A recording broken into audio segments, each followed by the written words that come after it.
What is sourcing and procurement? So this is basically the two things. Sourcing is a different leg and procurement is a different. So let's start the procurement first. So first comes the purchase requisition. What is purchase requisition? Purchase requisition is my first document by which I am saying that I require something. Okay. That is a request. Requisition means request. Somebody is creating a request. Bhaiya, I need to buy something. Please buy it. Okay. So that purchase requisition is the first document which starts the procurement process. A buyer wants to buy something, right? But before he buys something, he should know what he should buy. Okay. What he should buy, when he should buy, how much of quantity he need to buy. Okay. That thing a buyer need to know. And which documents tell that information? Purchase requisition tell that information. That's the first document. So the procurement is actually, we call it execution part. So the sourcing will be linking with the purchase requisition also. Okay, I will let you know how it is linking with the purchase requisition. But sourcing is the purchase requisition is the part from where the part will start. So what would be the next after the purchase? After purchase requisition, yes, there would be purchase order. In between of this purchase order, there can be approval process also. Approval of purchase requisition can be there. After purchase order, there would be approval of APP is approval of purchase order. This is, I have seen in most of the cases would be there. This is not everywhere it is there. I would be explaining you when we go into the approval session, when the approvals are required, when the approvals are not for purchase. Now, after the purchase approval, what would be the next one? The next one can be vendor confirmation. And through the vendor confirmation, you can also have inbound deliveries create. Inbound, now vendor confirmation is also not mandatory. IBD is also not mandatory. Okay, you can get it created. And after that, there would be GR, good receipt. After GR, there would be invoice, which would be posted by vendor, will be entering the invoice. And after the invoice, payment would be happening. Who would be handling these two parts, invoice and payments? Which department would be handling invoice and payments? Quickly over the chat window. Thank you everyone for responding. FI team, generally FI team handles, but sometime it is depend on the business on to business. Sometimes the invoices can be handled by the sourcing and procurement team also. But actually this invoicing and payment comes under the FI. So that is the operational procurement process. So right hand side is the operational procurement process, which comes into the procurement. So this is the process, which is the basically core transaction process that would be happening again and again every time. Every time you need to buy something, you need to create a purchase orders, you need to do the follow-ups. This is the only things which I have mentioned it here, which will be happening in the system. Outside the system, what would be happening? Outside the system, there would be also some things which would be happening outside the system. That things which will be happening here is follow-up with vendors, taking vendor confirmation, sending PO to vendor, monitoring payment, collecting invoices, and then your procurement planning. Sometimes the procurement planning also, that how much you need to purchase, can be done out. So these all activities in the operation, and these right-hand side part is called the core procurement. It's called the core procurement process. That's what happened during the in the leg of procurement. Okay, that's what comes in the leg. Okay, so this I have put it in the different color because the both vendor confirmation and IBD is not mandatory. Even actually the approval is also not mandatory. You can directly do purchase order to, but approval, 99% of the cases which I have done the project, I have seen the purchase order. The purchase requisition approvals are also there in 40 to 50%. Some kind of purchase requisition, there would be always approval, and some kind of purchase requisition which will be having an optional approval, which will not be having a. That depends business to business. We'll be discussing more when we goes to that chapter. Okay, are we clear with this? So IBD is inbound delivery. Okay, and GR is good receipt. So when the vendor would be, so we have created a purchase order here. Against the purchase order, we have given this purchase order to the vendor, and then vendor would be checking his schedule that whether he would be able to supply this or not. Based on that, he gives the vendor confirmation would be given, and vendor confirmation will be saying that I would be sending that much of quantity on that much of date. So based on that, sometime is the optional part. We also create an inbound delivery in this, and then we say that when the truck has arrived to us, I'm a little bit bad in creating a pictures to create a truck. It looks beautiful. So when the truck arrives and he will be delivering the material, we need to do the receipt. R is for receipt. We need to receive the materials, right? So that transaction we do in the system is called good receipt. Goods receipt means inward movement. That would be increasing with this transaction. Our stock will increase. because we are confirming that against this purchase order or against this IBD, we have received the material. Okay, that is a good result. There is another terminology, sometimes it is used, is called goods issue. Many people get confused between GR, GI. Very simple. Use the full form. Goods, receipt. I am receiving it. My stock will increase. That's a receiving of material. GI, goods issue. Whenever you will remove out stock from your inventory, whether you are giving it to vendor or you are doing STO, we do the goods issue. Removing out the inventory is goods issue. Inverting the inventory is goods receipt. So that is basically the procurement. Now let's talk about the source. I hope you all are clear with the, let me try to color. Now let's talk about the sourcing. So what is going to happen now? Sourcing. Now what is going to happen when you have a purchase requisition? Sometimes you know that purchase requisition has what, when, and quantity, but it does not have where. I have not put it where. Where is the option in purchase requisition? It's not mandated that from where I need to buy. You need to mention where information would be there in your purchase order. Where means this supplier, from which supplier we are going to buy. So a lot of materials would be there. I have given you example of a juice bottle, right? So for juice bottle, the bottles, caps, fruit concentrate, you would be ordering it on the daily, weekly, or monthly basis. So continuously buying you are doing, right? For those processes, your suppliers would already be fixed. Your negotiation with the supplier is already happened, and your prices is also fixed. So you just need to create a purchase.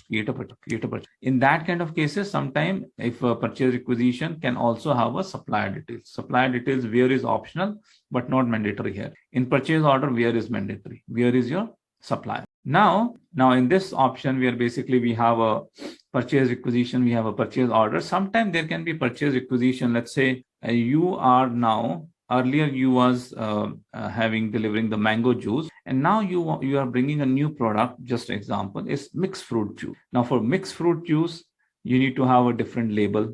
Maybe you have a different packaging. Okay, maybe you are also having a mixed fruit concentrate also you need to buy. So there would be a list of products which you need to buy. That's the example of direct, for which you need to identify from which vendor I need to buy, at what cost I need to buy it. That you need to monitor it, right? And there are also some indirect materials. So direct materials, the sourcing requirement is little less, but for indirect materials, there will be a huge amount of sourcing requirement because the count of indirect materials will be more. Your papers, pen, pencils, stationery, printers, right? Safety equipment, safety helmet, safety jacket, safety shoes, earbuds, cottons, different kind of tools you need it. You need a spare parts, ball bearings, you need drill bits, you need welding machines, you need a welding rod. So there's so many different things you required as an indirect. So indirect also, sometimes you get a new kind of requirements. Now you need a different kind of laptops. Now you need a different kind of wiring you need it. You need to have cable connectors. So at that point, many times your vendor would not be fixed. You need to go and find the vendor. And sometimes your vendors are fixed, but you think, yeah, boss, he's charging too much to me. I think that product should not be that high charge. So although you have vendor, but you went ahead to check for the new vendors, or you went back to have a price negotiation with vendor. That kind of things can also. So that part, when that part triggers, that triggers your sourcing. Okay, that triggers your source. So what would be happening your source? So purchase requisition, which you don't know where you need to buy, you need to start the sourcing. So the sourcing process can start with your purchase requisition. You can create a RFQ, request for quotation. Okay, RFQ can be. Now the most of this part would be covered in the excellence training, but I'm giving you the overview. The way we handle the sourcing was just 0.1%. Now it is much more into S4HANA. Okay, but most of the things has been more things which is delta between ECC and S4HANA is covered in excellence. But I will give you overview. So you need to create RFQ. Now what is RFQ? Request for quotation. You are asking your different vendors. That give me your quotation that I need this product, this much of quantity on this particular date. You give me your quotations that how much you would be charging for it. And against the RFQ you will give to vendor or supplier. I say vendor, I say supplier is the same thing. When I'm going further, I will also use one more terminology, business partner. So when we say vendor, when we say supplier, when we say business partner, is the same guy. Okay. So you'll be giving RFQ to him, and in return, he would be giving his quotation. he would be providing you that this is my quotation. Now this process is also called bidding. It's actually not bidding, but kind of a bidding. If you want to actually go for bidding, there are the bidding tools available in Ariba. So Ariba would be the tool which is used most for the sourcing. So right hand side leg is strong in S4HANA. Left hand side leg is not strong. In ECC it is very, very weak. In S4HANA also it's weak. The sourcing, if you really want to enjoy the benefits of the sourcing, or in another way, if you want to fully digitalize your sourcing, from SAP side, the tool is Ariba. We need to integrate Ariba and S4HANA, right? So Ariba is more stronger in, sourcing is more stronger in Ariba. Procurement is more stronger in S4HANA.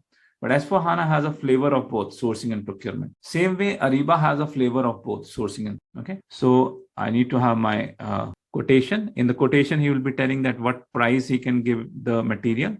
And then we would be going with the function called quotation comparison. You will be comparing the quotations. And once you compare the quotation, you will be going ahead with the reward. With the reward, you would be creating multiple things you can create. You can create purchase info records. Don't get confused with this terminology. I'm going to explain you again in detail. You can create a contract with that vendor, and you can also create a purchase order from this. So that's where basically your sourcing is getting linked with the procurement. It started with the purchase requisition, and the whole process get linked again the purchase order.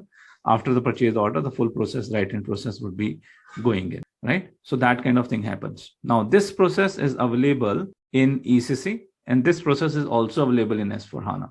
The ECC, we do this process with transaction codes. That is not available in S4HANA. Till the last version, till 1909 or 1909, it was available. From 2020, they have obsoleted the process. Now we have a new process with Fiori for the source. Apart from the sourcing, now the people who worked in ECC, they said, okay, this is the source. But sourcing is beyond that. Okay, sourcing is beyond that. There are so many activities which need to be done to make sure that you identify your vendor and you onboard your vendor. You identify your vendor and you onboard your vendor. There are so much of additional activities needed. Can you help me to identify that what are the additional activities which would be required? Pramod is asking, what is the difference between vendor and supplier?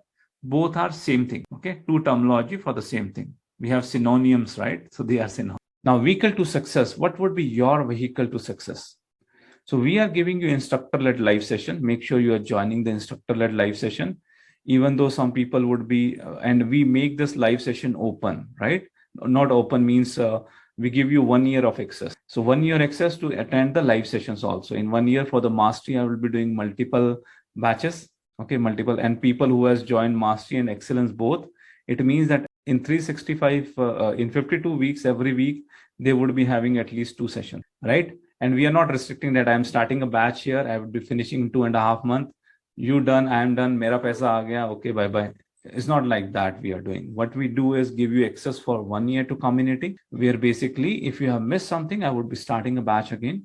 You can also join it up. If you want to refresh your topic, you can. There are some people who are keep on joining from the 3rd session also. They are keep on joining and they tell me, Parminder, every time I'm listening to your session, there are a lot of new things I learn, and my previous concepts are also getting me. So we don't stop you to join the sessions again. To join another batch within a period of 1 year, you would be able. So make sure you are joining the live session. That is, we call gamifier mode. And then gamifier mode is happening on the Wednesday. The live session, we call it gamifier. Okay. That is happening on Wednesday. And then it's not now the doubt session. It's we have changed the name, and we have also changed the approach. Earlier, we were only handling the doubt. Now we have a system hand. I need to little bit push you. I know that I'm not a teacher. I'm not an instructor. I'm a coach. Just give me a minute. I believe that I am a coach, right? And the difference between a trainer and coach is trainer will tell you, okay, this you need to do. Teacher will tell you this you need to do. And coach will bring you in the field, make you stand in the field and make you play the balls to correct your footworks, right? That is the difference between a coach. So I want to be a coach. So I will be pulling you on the weekend session, on the field, on the system, so that you do system hands. Offline support is also there. So in this vehicle, I have tried to put equipped with all the resources, all the arms which you require to win your job journey, or not only the job, working in a project successfully without, as an independent consultant, you would be able to establish yourself. So all the resources we have provided. So we have a Telegram channel, and it's a very beautiful community. During the weekdays or other days when you practice on the system, you got some problem, you can go to the Telegram channel. Let me also give you a quick view on the Telegram. You can go to our Telegram group, and the links for the Telegram group, everything is available in the Teachable itself. In the curriculum, the links is available so that you can join the Telegram. It's a dedicated community for the enrolled sourcing and procurement students. There you would be able to put your screenshots, detail of the problem, and you would be able to. So what thing you can do here is put your issues. I would be responding. I have Kunal who would also be responding. The weekend session would happen by Kunal. So you can put your issues, and you can also contribute to resolve other people. So you will see, apart from I am answering you, there are a lot of people in the community who would be answering you. The Telegram has. So I always appreciate that not only you are putting your problems, you are also put solution for others. So we have a community for everything. So this is the, you will be also getting a notification in this whenever we are having a live session, the links and other things, you would be getting it from here. Okay, and the people also put the problems, and there are other people also responding to solve the problems. They put the screenshot of the problems, and I would also be updating this, updating here the assignments which I would be giving it. So people are putting the questions, and then the response has been happened at how to resolve. So you can also search if you're getting an issue. You can first search maybe the already answer you will get from the community. And we also have a server. In server access also, we have created a video so that if you get stuck, how you need to do it, that videos are also available in server. Okay. And the basic settings, how you need to do for server, that videos are also. So the support channel, we are having it. Dynamic content video I have already shown you. You have, or as soon as you enroll, you have a dynamic content video library with you, which you can go through it. So you will be getting two kind of things here. Let me again show it. In the bundle, one is the Mastery SAP S/4HANA Sourcing and Procurement. This is the dynamic and the core content which we are delivering it, right? It's already recorded video. And then you will be having this gamifier. Gamifier are the live session. Okay. The live session, today's session recording would be there inside this gamifier. Okay. Even the previous batches recording also would be there in the gamifier. And the dynamic, this is my dynamic content. Every training I am introducing something new, so that will get added in here, that we will be adding it in here. So that is basically called the main content. So I would be asking you to follow this content, and if you want to go through today's recording, that you will be going through the gamifier. This is our core content which we keep on enriching, and there are so many things: assignments, documents, blog. It has been full with so many information. You can also download 240 pages of our handbook on sourcing and procurement from here. You'll be getting notification. You'll be getting this notification from Monday morning session. This Monday morning, I'm covering overview of TM. If you want to join, you can book your seat. So this notification also, you'll be getting it here. So this is the recorded video contents plus session notes, mind maps are available here. Okay. Basic configurations, assignments, and in the bonuses, we have put it a lot of other documents in my bonuses. Custom business requirement. What are the custom business requirement? How to handle it? That also has been put it up here. And SAP T codes, tables, these are the documents are there. If you want to know that stock PO with price difference, how to do it, that is a document. These, where you see these arrows, these are the documents. Okay, stock transfer manually, a lot of documents, blogs has been added here. So that content you are having, that we call it dynamic content. Whatever the new things I'm adding into the live session, that video also will go here, and the live session would be in the gamifier. You'll be getting 1 year video access plus instructor-led live sessions.